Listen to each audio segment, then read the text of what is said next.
Hi, this is Lee from the Law School Toolbox. Welcome back. Today we are decoding more legal Latin.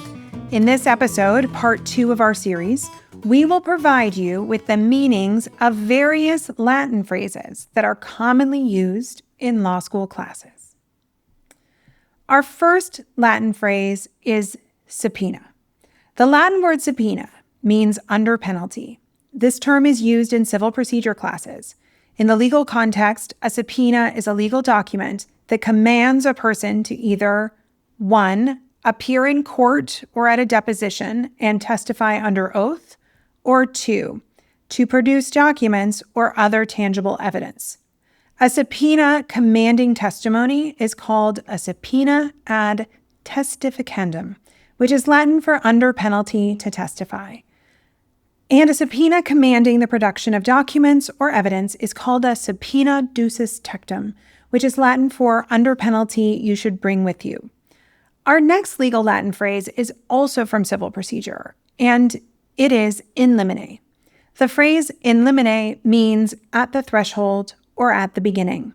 In the legal context, a motion in limine is a motion concerning an evidentiary issue that is filed and ruled on shortly before a trial begins. A motion in limine generally requests that the court limit or exclude certain evidence or testimony from the upcoming trial. The purpose of motions in limine is to prevent potentially prejudicial or irrelevant information from being introduced to the jury, ensuring a fair trial. The next phrase is bona fide. The phrase bona fide means in good faith or with sincerity and genuineness. This phrase comes up in property classes, specifically in the context of a bona fide purchaser. A bona fide purchaser is someone who buys property in good faith without knowledge of any existing claims or defects in title. This means the buyer acts honestly and fairly, believing they are acquiring the property free of any encumbrances or legal disputes. Our next Latin phrase is ex post facto. The phrase ex post facto means after the fact or retroactively. In the legal context, the phrase ex post facto refers to laws that attempt to make something illegal retroactively or attempt to change the legal consequences of actions that were committed before the law was enacted. The United States Constitution explicitly prohibits ex post facto laws in Article 1, Section 9, Clause 3, and in Article 1, Section 10, Clause 1.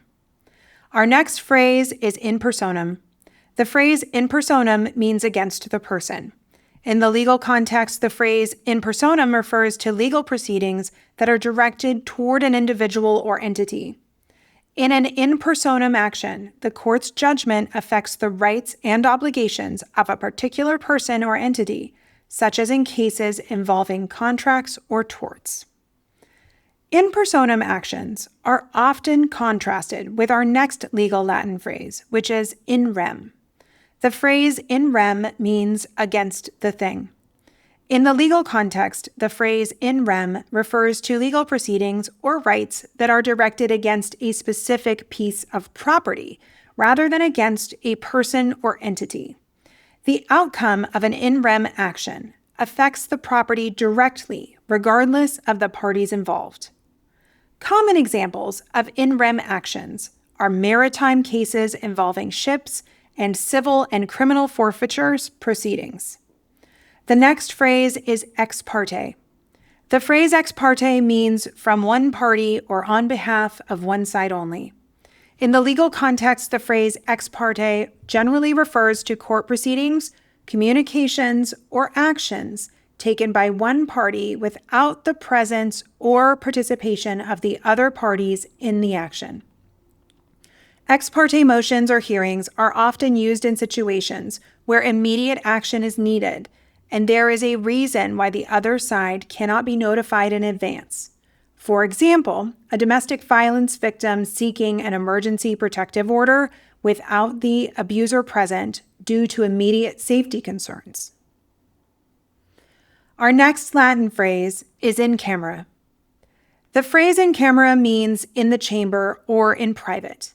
In the legal context, in-camera review refers to proceedings that take place in private, usually in a judge's chambers or in a courtroom cleared of spectators and the public. The goal of in-camera proceedings is to protect privacy or sensitive information while still allowing the legal process to proceed.